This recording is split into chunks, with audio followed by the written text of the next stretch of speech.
While everyone relished their newfound freedom, Jong-soo Park and Somin formed an unexpected partnership.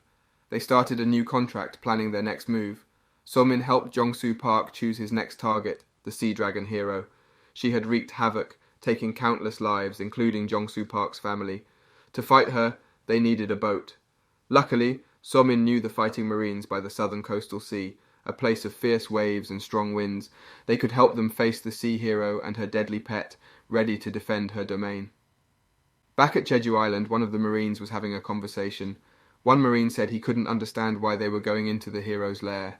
He was scared of ending up with Minsu again.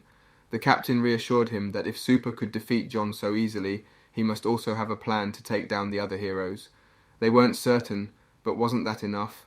The captain spoke about the men he treated like sons who had died over the past year. He wanted to be able to speak confidently about them, even after death. Even after others had left, the survivors found a way to honor the saved bodies. They wanted their deaths to have purpose. It would be for the nation's freedom, especially if Jong-soo Park turned out stronger than Minsu. So, they agreed to continue the plan. They were already at sea. Somin showed Jong-soo Park a drawing of the Sea Dragon hero. Her cute drawing made Super question if they were fighting a worm or stick figure. Somin was embarrassed by the drawing. Soon they learned that both the hero and the dragon were girls. This set them apart from other dragons. The girl always stood on the dragon, and the dragon only moved when she commanded. The girl was the brain, and the dragon was the brawn. Jong-soo Park asked about their attack patterns. The dragon used fire and ship knocking, while the girl defended them. They were both attackers and defenders, making them a tough challenge. Before Somin and Jong-soo Park could continue talking, the Marines detected an unknown object on the radar. Everyone became alert. Worse yet, there were many unknown objects around 400 below them. As the objects came closer, everyone prepared for impact. But it turned out to be just fish. However, soon after, a massive whirlpool emerged, threatening to sink the ship to the ocean's depths. The Sea Dragon hero swashes in with a bold entrance, declaring that Jong-soo Park will pay for killing John. The announcement sends waves of tension through the Marines. The idea of the entire ship blowing up is enough to make anyone's heart race. The crew snaps to attention, asking Jong-soo Park for orders. Jong-soo Park steps forward, her voice firm as she commands the Marines to lower the anchor. Initially, confusion clouds the faces of the Marines. Lower the anchor, instead of dodging the evil hero's attacks. But the captain's trust in Jong-soo Park is unwavering, so they follow her lead without hesitation. As the anchors are lowered, the stage is set for a showdown. The fight is about to begin. The Sea Dragon takes a deep breath and exhales a burst of scorching fire. The Marines scramble to prepare their weapons and shields. Jong-soo Park focuses her energy, her spear glowing as she activates a special ability. Just as the fiery breath inches closer to the ship, Jong-soo Park steps in, conjuring a magical shield that blocks the attack. The surprise of not engaging in combat temporarily throws off the Marines. In response, they turn to their captain, requesting distraction orders. A sense of unity spreads through the crew as everyone readies themselves for battle. The Marines aim their attacks at the heads of their opponents, hoping to find a weak spot. Yet, the sea hero, with the shield of Atlas, uses her power to defend against the assault, making it seem as if the Marines' efforts are in vain. The sight is disheartening, but their captain's words remind them that their firearms are useless against these heroes. The ultimate goal is to distract, to keep the heroes occupied. With renewed determination, the Marines continue their relentless assault. Amidst the chaos, Jong-soo Park notices a crucial detail. Ever since the sea hero started using her magical barrier, the Sea Dragon's fire powers have weakened.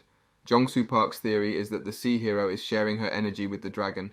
If they can deplete her mana, perhaps they can turn the tide in their favor. Jong-soo Park pushed forward with all his might.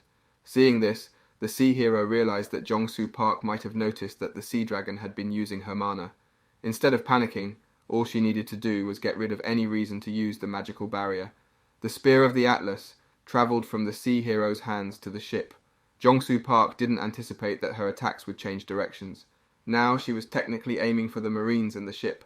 Everyone tried to run from every direction, trying to escape their death.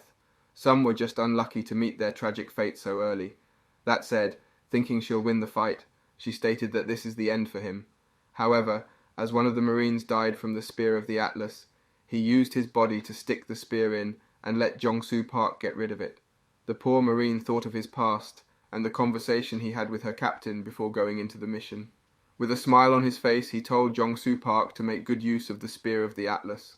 Jong-soo Park thanked him for his cooperation and drive to save the country from the filthy hands of the evil heroes. Then, Jong-soo Park used his apply element glaciation to take care of the sea heroes' powerful weapons. It seemed like heaven. The fallen Marines were then seen getting back together with big smiles on their faces. At least throughout the time that the world needed them the most, they didn't run, but instead stood still with their heads held high, doing their best for their duty. A flashback occurred, and the calm city deep in the blue sea appeared. Hundreds and thousands of underwater species swam and lived freely. The place was called Atlas, the world of sea dragons. This wonderful place was where the sea hero was taken when she went missing. As she arrived at the Water Kingdom, the scene shifted to a city where colourful fish darted among coral reefs and schools of dolphins played. The world was vibrant and full of life. She arrived in the new land and the people greeted her like a hero, showing her lots of respect. Then, this guy who looked like a Greek god, who I think is the sea dragon, comes in. He talks about how things are calmer now since her first visit. He tells her about the only way she can go back home, by doing all the things a hero should. But the sea hero honestly admits she's not used to the idea. She seems more innocent here, quite different from when she was angry before. Anyway, that blue-haired guy comforts her, saying she'll get used to it over time. Then he gives her something curious. It's a spirit that's been passed down through many generations. It's for the chosen one who becomes the hero of the sea dragons. And guess what? The sea hero is that chosen one. The spirit comes with a special spear that's really important. It means she has to protect the kingdom, especially the sea dragon. And in return, the sea dragon will protect her from anything that tries to stop her from defeating the Demon King. Now back to the fight. The sea hero remembers her past with the spirit that's now with Jong-soo Park, and it makes her mad. She yells at him, saying the spear isn't just any old spear. But this guy, Jong-soo Park, talks back, saying he'll return it into her empty skull. Then, Jong-soo Park does this frozen spear technique, freezing the monster. The sea hero tries to protect the dragon with her magical barrier, but Jong-soo Park destroys it easily. And then, Jong-soo Park cuts through the sea dragon and the sea hero with his powerful spear, killing them instantly. On a kinder note, the two villains, who loved each other, stayed together even after their deaths. It turns out the sea dragon and the sea hero had a romantic relationship too. The sea dragon decides to be with the sea hero after they beat the Demon King, but his human body can't handle the human world, so he turns back into a dragon. They choose to live on an island where nobody can see them. Eventually, on a ferry, the sea dragon can't hold back anymore, so he transforms into his dragon form. After the Southern Sea Fury incident, the government branded them as terrorists like Minsu. That's how they became villains and objects of conquest. But all along they stood together, loving and protecting each other. Even in their painful deaths, their bond never wavered. Meanwhile, in the city, Minsu was approached by a man. The news he carried was heavy. The hero of golems and sea dragons had fallen to the new hero. This brought new hope to the people and signaled the impending end of the eternal sadness Minsu Kim had created. The man urged Minsu to rise and take action. Responding to the call, Minsu rallied, knowing that a decisive moment was at hand. In the parallel world where Jong-soo Park had been transported, the girl who had welcomed him recognized that Jong-soo had already begun his quest for revenge. To repay the debt they owed him, she summoned the blacksmiths to mend countless spears. Amidst her actions, a tinge of sadness lingered. Jong-soo Park hadn't shown much interest in saving their world. Among all the generations of heroes of spears, Jong-soo Park had driven himself the hardest in the other world. He trained ceaselessly, day and night, fueled by the desire to avenge his family's death. He blamed his own weakness for their loss. His dedication was unwavering.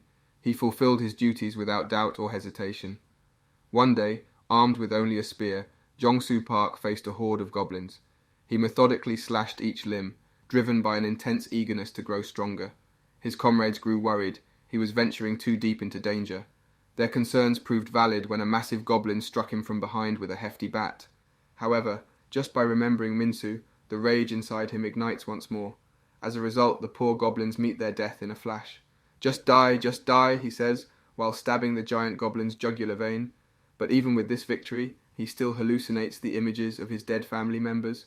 That's why, instead of a hero, he acted like a sinner or a revenge spirit. One night, after a long intense fight, the girl offers to help Jong-soo Park by putting on some ointment on his wounds. She then respectfully asks why Jong-soo Park equally wants to kill the Demon King and return back home if he hasn't had any family yet. Jong-soo Park then explains that he wants to kill someone stronger than him when he returns. The girl couldn't possibly believe that someone was stronger than Jong-soo Park. She also reminds him that even if he gets his revenge, using his body is just wrong. However, Jong-soo Park knows that Min-soo is indeed stronger than him in any way possible. That's why his goal is to become stronger than him and tear Min-soo limb by limb. He already has come up with some gruesome ways to torture Min-soo, like slashing through his skin daily like sashimi, then feeding Min-soo with his own skin. Jong-soo Park will make him suffer for all those people he has killed, as slowly and painfully as possible. Hearing this made the girl realize that Jong-soo Park was seriously twisted up inside.